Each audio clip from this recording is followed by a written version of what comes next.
गुप्ता जी का परिवार खुशहाल था। उनके 3 बेटे, 3 बहुएं और एक बेटी से पूरे घर में चहल पहल का माहौल रहता था। जॉइंट फैमिली में होने की वजह से सब लोग मिल बांटकर घर की खुशियां और गम दोनों सह लेते थे। सबसे बड़े बेटे अजित की पत्नी विशाखा, दूसरे बेटे अमन की पत्नी काव्या और सबसे छोटे बेटे आशीष की पत्नी रुचि और साथ में गुप्ता जी की बेटी निष्ठा। कुल मिलाकर खुशहाल परिवार। उस दिन सुबह का वक्त था।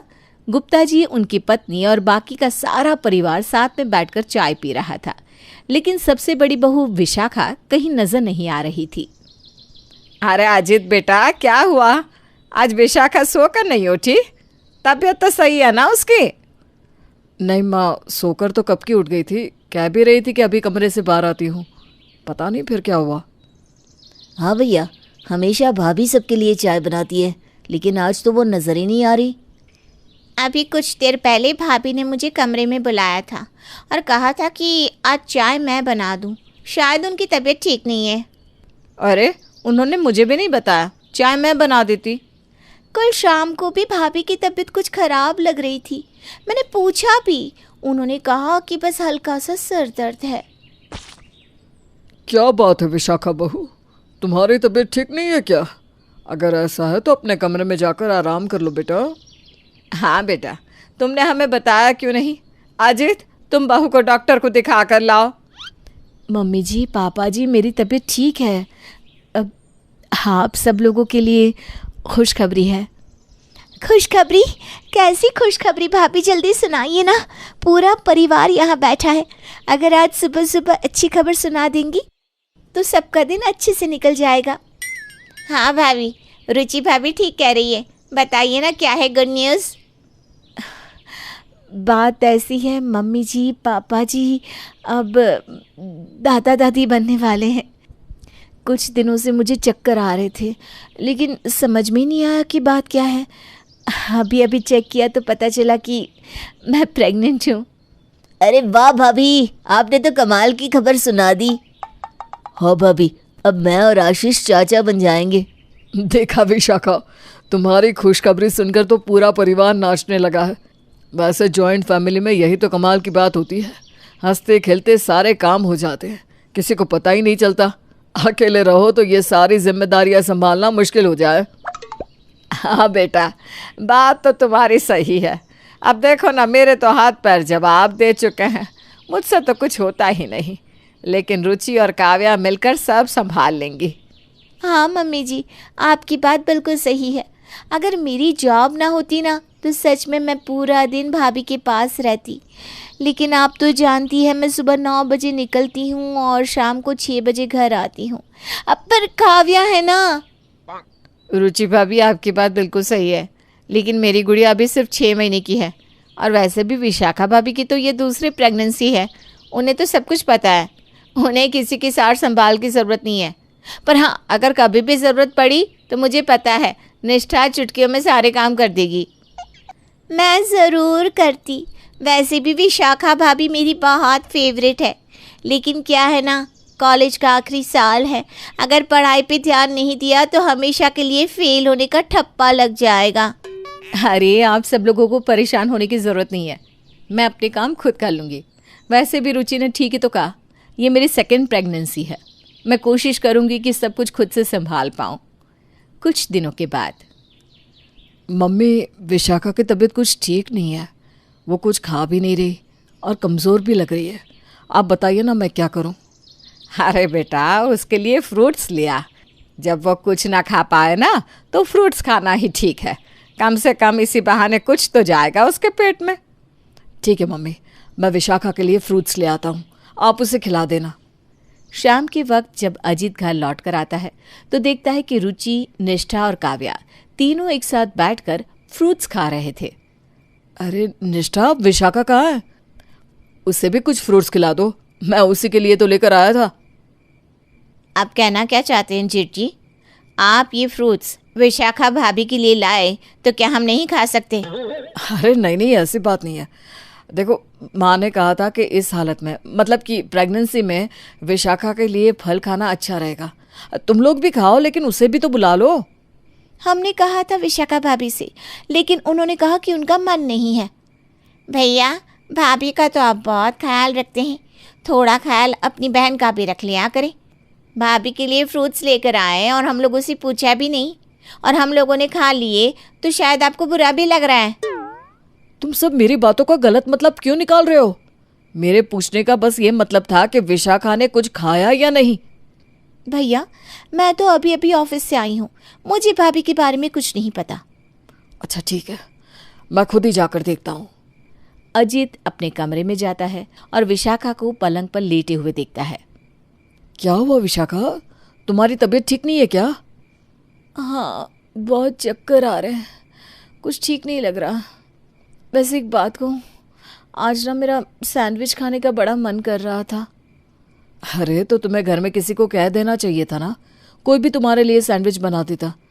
ऐसी हालत में जो मन करे वो खाना चाहिए। भूखे रहने से बच्चे की सेहत पर बुरा असर पड़ता है ना। किससे कहती अजीत, कौन बनाता मेरे लिए सैंडविच?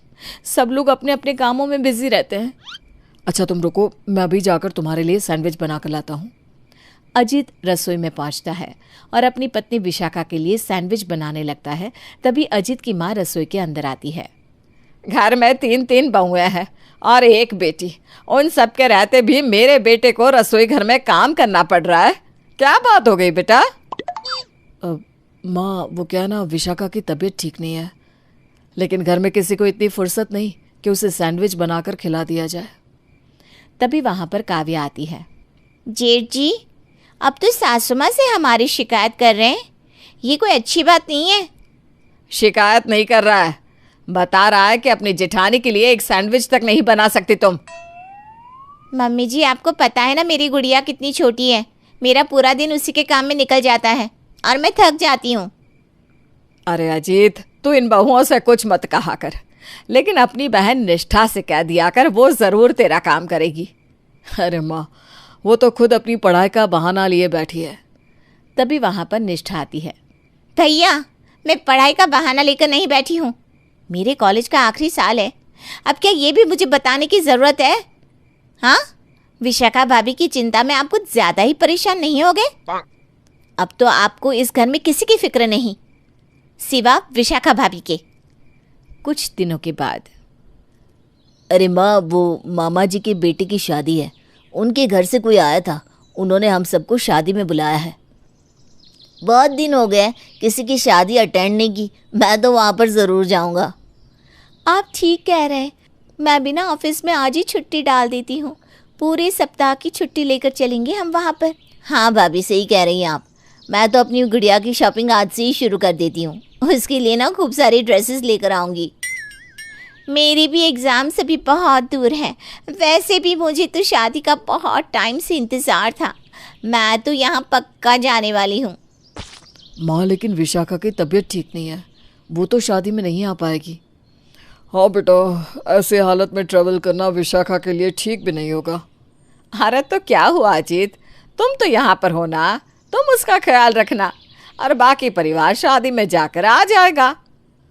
माँ, मैं चाहता था कि आप यहीं पर रुक जाएं। आप तो जानती है ना, मेरे ऑफिस में इन दिनों बहुत काम है, कई बार घर आने में लेट हो जाता हूँ। अगर आप शादी में ना जाए तो विशाखा को मदद मिल जाएगी। माँ, अरे कैसी बात कर रहा है अजीत बेटा, शादी मेरे मायके में है और मैं ही नहीं जाऊंगी तो अजीब लगेगा ना। और वैसे भी बहू की डिलीवरी में तो अभी भी बहुत वक्त है। हाँ, वैसे आप ठीक कह रही हैं माँ, मामा जी के यहाँ आपको शादी में जाना ज़रूरी है। अब एक काम करो निष्ठा, तुम रुक जाओ। वैसे भी तुम कह रही थी ना तुम्हारी पढ़ाई डिस्टर्ब होती है, तो शादी में ना जाने से पढ़ाई डिस्टर्ब भी नहीं होगी। भैया, पूरा साल पढ़ाई कर करके दिमाग वैसे ही थक जाता है, अब बड़ी मुश्किल से कहीं घूमने फिरने का मौका मिला है, मैं शादी में ज़रूर जाऊंगी। अच्छा ठीक है, आप सब लोग शादी में जाइए, मैं खुद ही विशाखा का ख्याल रख लूँगा। अजीत और विशाखा को छोड़कर गुप्ता जी का पूरा परिवार शादी में चला जाता है। प्रेगनेंसी में खुद के साथ हो रहे इस तरह के बिहेवियर से विशाखा बहुत उदास थी, लेकिन उसने किसी से कुछ नहीं कहा। विशाखा, मैं जानता हूँ पूरे फैमिली में ऐसा कोई भी नहीं है जो तुम्हारे पास रुका हो। मुझे पता है ये गलत बात है, लेकिन मैं क्या कर सकता हूँ बताओ। आपको परेशान होने की ज़रूरत नहीं है, मैं बिल्कुल ठीक हूँ, मेरी फिक्र मत कीजिए। तुम बहुत अच्छी हो विशाखा। अच्छा सुनो, आज मुझे ऑफिस से आने में ज़रा देर हो जाएगी। तुम अपना ध्यान रखना और अगर कोई भी प्रॉब्लम हो तो मुझे कॉल कर देना। ठीक है, आप आराम से जाइए।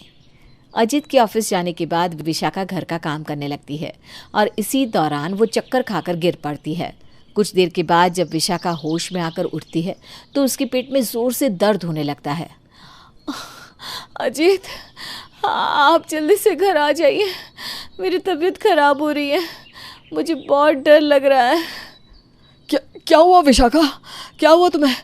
5 मिनट रुको, मैं अभी घर आता हूँ। कुछ ही देर में अजित घर पहुँचता है। अजीत, मुझे हॉस्पिटल लेकर चलो, मेरे पेट में बहुत दर्द हो रहा है। अजीत अपनी पत्नी विशाखा को लेकर हॉस्पिटल पहुंचता है। वहां पर डॉक्टर विशाखा को चेकअप के लिए लेकर जाते हैं। अजीत अपने पिताजी को कॉल करता है। पापा, विशाखा की तबीयत बहुत ख़राब हो गई है। वो घर में अकेली थी और उसे चक्कर आ गया। मैं उसे हॉस्पिटल लेकर आया हूँ। देखो बेटा, तुम उसका अच्छे से ध्यान रखना। डॉक्टर साहब से कहना कि ढंग से चेकअप करके बताए कि बहू को कोई परेशानी तो नहीं है ना। पापा, अगर आप लोगों में से कोई शादी छोड़कर घर आ जाता तो विशाखा को थोड़ी मदद मिल जाती। एक मिनट बेटा, एक काम करो, तुम अपनी माँ से बात करो, वही तुम्हें इस बारे में कुछ बता सकती है। अरे बेटा, ये चक्कर आना तो मामूली सी बात है, प्रेगनेंसी में ऐसा होता रहता है। अच्छा, मैं ना हमारी मेड को फ़ोन कर देती हूँ, वो थोड़े ज़्यादा देर तक घर पर रुक जाया करेगी विशाखा का ख्याल रखने के लिए। लेकिन माँ, आप लोगों में से कोई आ जाता तो ज़्यादा अच्छा रहता। अरे बेटा, इस तरह शादी अधूरी छोड़कर थोड़े आया जाता है, और तुम्हारे मामा जी किसी को आने भी नहीं देंगे। अच्छा चल, अब सब लोग यहाँ पहुँच गए हैं, मैं मेड को भेज देती हूँ, ठीक है? ध्यान रखना बेटा। परेशान होकर अजीत फ़ोन रख देता है। तभी डॉक्टर अपने केबिन से निकलकर बाहर आता है। डॉक्टर, मेरी वाइफ ठीक तो है ना, और मेरा बच्चा? देखिए, विशाखा जी की तबीयत अभी बिल्कुल ठीक है, लेकिन कमज़ोरी ज़्यादा होने की वजह से उन्हें चक्कर आ गया। अब जब तक उनको बच्चा नहीं हो जाता तब तक उनका खास ख्याल रखने की ज़रूरत है। ठीक है डॉक्टर साहब, जैसा आप कहें। आप बस बता दीजिए कि मुझे करना क्या है। पहली चीज़ तो ये है कि उन्हें बेड रेस्ट करना होगा, और दूसरा ये कि इस बात का खास ख्याल रखिए कि उन्हें किसी भी तरह का स्ट्रेस ना हो, उनके आसपास अच्छा माहौल रहे। ठीक है डॉक्टर साहब, जैसे आपने कहा मैं वैसे ही विशाखा का ख्याल रखूँगा। अजीत विशाखा को लेकर घर आ जाता है। विशाखा, देखो, अब से तुम्हें बिस्तर से नहीं उठना है, कोई काम करने की ज़रूरत नहीं है तुम्हें। डॉक्टर ने तुम्हें बेड रेस्ट करने के लिए कहा है। लेकिन अजीत, मैं बेड रेस्ट कैसे कर सकती हूँ? खुद के काम तो मुझे करने ही पड़ते हैं ना। तुम्हारी बात सही है विशाखा, लेकिन अब अगर तुमने कोई भी काम करने की कोशिश की तो हमारे होने वाले बच्चे के लिए बहुत बड़ी रिस्क हो सकती है। देखो, घर के सब लोग कुछ ही दिनों में शादी से वापस आ जाएंगे, और तब तक माँ ने मेड का इंतज़ाम कर दिया है, तुम मुझसे सारे काम करवा लो। इसी तरह कुछ दिन बीत जाते हैं। सारे के सारे लोग शादी से वापस घर आ जाते हैं। अच्छा विशाखा बहू, अब ना मैं इस काम वाले को हटा देती हूँ, बहुत पैसे ले रही है महीने के। अब तो हम सब वापस आ ही गए हैं, अब इस मेड की क्या ज़रूरत। हाँ मम्मी जी, जैसा आपको ठीक लगे। भाभी, अब तो आपकी तबीयत ठीक हो गई होगी ना? अब तो पूरे 7 दिन हो चुके हैं। तबीयत तो ठीक है रुचि, लेकिन डॉक्टर ने बेड रेस्ट करने के लिए कहा है। ये बेड रेस्ट पर रहना ना बहुत बुरी चीज़ है। इंसान अपने खुद के काम भी नहीं कर सकता, छोटी छोटी चीज़ों के लिए दूसरों पर डिपेंड रहना पड़ता है। अरे तो क्या हुआ, घर में इतने सारे लोग हैं, भाभी को वैसे भी इस हालत में काम करने की क्या ज़रूरत है? अरे भैया, इतने सारे लोग तो हैं, लेकिन सबके अपने अपने काम भी तो होते हैं ना, किसके पास वक्त है? अगले दिन विशाखा अपने कमरे में लेटी हुई थी, उसकी तबीयत ठीक नहीं थी। तभी निष्ठा उसके कमरे में ब्रेकफास्ट लेकर आती है। भाभी, ये आपका नाश्ता है, जल्दी से खा लीजिए, काव्या भाभी ने बनाकर भेजा है। लेकिन निष्ठा, ये तो पैनकेक्स हैं, और चॉकलेट वाले पैनकेक खाने का मेरा बिल्कुल भी मन नहीं है। वैसे भी डॉक्टर ने मुझे ये सब चीज़ें खाने से मना किया है। तुम प्लीज़ मेरे लिए जूस लेकर आ जाओ ना। भाभी मुझे कॉलेज के लिए देर हो रही है। आप देख रही है ना, मैं कॉलेज जाने के लिए तैयार हो चुकी हूँ। मैं काव्या भाभी को कह देती हूँ। इतना कहकर निष्ठा वहाँ से चली जाती है। विशाखा काफ़ी देर तक अपने कमरे में इंतज़ार करती रहती है, लेकिन उसके खाने के लिए कोई कुछ नहीं लेकर आता। कुछ देर के बाद विशाखा की सास उसके कमरे में आती है। अरे बहू, ये क्या, सारा नाश्ता ऐसे ही रखा हुआ है, तुमने कुछ खाया नहीं? फिर अजित आकर हमसे कहेगा कि हम तुम्हारा ख्याल नहीं रखते। वो बात नहीं है मम्मी जी, एक्चुअली डॉक्टर ने मुझे ये खाने से मना किया है। आप मेरे लिए कुछ हेल्दी नाश्ता बनाकर दे दीजिए ना, और मुझे बहुत भूख भी लगी है। अरे बेटा, आजकल के ज़माने की चीज़ें मुझे बनानी कहाँ आती है, और वैसे भी जब से शादी में से आई हूँ ना, तब से पूछ मत, इतना कमर दर्द हो रहा है कि चैन से बैठा भी नहीं जाता। लेकिन तुम्हें भूख लगी है ना? अच्छा ठीक है, चल मैं रुचि को भेज देती हूँ। कुछ देर बाद रुचि विशाखा के कमरे में आती है। क्या हुआ भाभी, आपको कुछ चाहिए था? देखो ना, दोपहर होने आई है, मुझे बहुत भूख लग रही है। प्लीज़ तुम मेरे लिए कुछ हेल्दी खाने को ले आओ। भाभी अभी थोड़ी देर में मेरी मीटिंग है, मैं एक काम करती हूँ, आपके लिए बाहर से फूड ऑर्डर कर देती हूँ। अच्छा ठीक है, जैसा तुम्हें ठीक लगे। इतना कहकर रुचि भी वहाँ से चली जाती है, लेकिन वो विशाखा के लिए फूड ऑर्डर करना भूल जाती है। भूख और अपने घर के लोगों के व्यवहार की वजह से विशाखा फूट फूट कर रोने लगती है। शाम को जब अजित घर आता है तो विशाखा को परेशान देखकर वो भी दुखी हो जाता है। विशाखा, अब तुम्हें किसी भी प्रॉब्लम का सामना नहीं करना पड़ेगा। मैंने इसका एक सोल्यूशन ढूंढ लिया है, और मैंने जो डिसीजन लिया है अब हम वही करेंगे। कैसा फैसला? अजित क्या करना चाहते हैं आप? देखो विशाखा, तुम्हारी प्रेगनेंसी का 8वां महीना चल रहा है और तुम्हारी तबीयत बिल्कुल भी ठीक नहीं है। इसलिए मैंने ये डिसीजन लिया है कि हम अलग से फ्लैट लेकर उसमें रहेंगे। लेकिन क्यों? यहाँ पर हमारा पूरा परिवार है, मम्मी जी, पापा जी, आपके दोनों भाई, मेरी देवरानी, ननद। फिर हमें अलग से घर लेके रहने की क्या ज़रूरत है, वो भी इस हालत में? जिस परिवार को तुम अपना समझ रही हो ना, वो परिवार ठीक से तुम्हारी केयर भी नहीं कर रहा। अगर एक काम बता दिया जाता है तो सब एक दूसरे पर टालने की कोशिश करते हैं। जॉइंट फैमिली ऐसी नहीं होती विशाखा। मैं सब जानती हूँ अजित, जो कुछ भी हो रहा है वो गलत है, लेकिन फिर भी वहाँ अकेले फ्लैट में जाने से कौन सा हमारी प्रॉब्लम सॉल्व हो जाएगी। जैसे यहाँ अकेली हूँ वैसे वहाँ भी अकेली रह जाऊँगी। विशाखा, 100 लोगों के बीच अकेले रहकर परेशान होने से अकेला रहना ठीक है। हम कल ही नए फ्लैट में शिफ्ट हो जाएंगे, क्योंकि मैं ऑफिस से आते वक्त फ्लैट फाइनल करके आया हूँ। रात को खाने के वक्त मैं आप सब लोगों से ये कहना चाह रहा था कि कुछ दिनों के लिए मैं और विशाखा अलग फ्लैट में रहने के लिए जा रहे हैं। जब डिलीवरी हो जाएगी और विशाखा की तबीयत ठीक हो जाएगी तो हम वापस आ जाएंगे। अरे बेटा, इतना बड़ा फैसला तुमने अकेले ही ले लिया, किसी को बताया तक नहीं। लेकिन ये सब करने की ज़रूरत क्या थी? भैया, आप पूरी फैमिली से अलग होकर रहना क्यों चाहते हैं? अगर कोई प्रॉब्लम है तो आप हमें बता सकते हैं, हम आपका साथ देंगे भैया। अरे जेठ जी, विशाखा भाभी को बेबी होने वाला है, ऐसी हालत में उनका अकेले रहना क्या ठीक होगा? ऐसे टाइम में तो सब लोगों का साथ होना ज़रूरी है, ताकि सब लोग मिलकर उनकी हेल्प कर सके। आप सबकी बातें मैं सुन चुका हूँ। निष्ठा, तुम भी कुछ कहना चाहती हो तो कह दो। अरे भैया, मैं बुआ बनने वाली हूँ, आप क्यों भाभी को यहाँ से दूसरे फ्लैट में लेकर जा रहे हैं? क्या आप नहीं चाहते कि बेबी आने की खुशी में हम सब भी खुश हो जाए? देखो अजित, ये तो गलत कर रहे हो, और बहू वहाँ अकेले पड़े पड़े परेशान हो जाएगी। तुम तो सारा दिन ऑफिस में रहते हो, उसका ध्यान कौन रखेगा और बच्चे को कौन संभालेगा? लेकिन इतने दिन में भी तो विशाखा की केयर किसी ने नहीं की माँ। आज भी वो सुबह से भूखी थी, लेकिन इतने सारे लोगों के होते हुए भी किसी ने उसे उसकी पसंद का खाना बनाकर नहीं दिया। ये तो भाभी के साथ बहुत गलत हुआ। रुचि, तुम्हें उनका ध्यान रखना चाहिए था।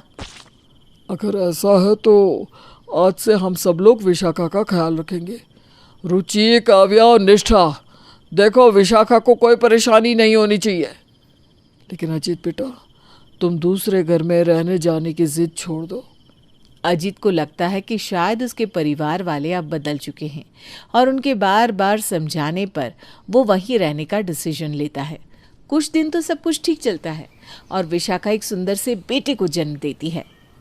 अरे पोता आ गया मेरा, मैं तो बहुत खुश हूँ। मैं तो पूरे मोहल्ले में मिठाई बांट कर आया हूँ। क्यों अजीत, अब तो तुम्हें खुश होना चाहिए, अब तो तुम्हें कोई शिकायत नहीं है ना? नहीं पापा, मुझे आप लोगों से कोई शिकायत नहीं है। मैंने अपनी सारी सहेलियों को कॉलेज में चॉकलेट बांटी, सबको बताया कि मैं बुआ बन गई।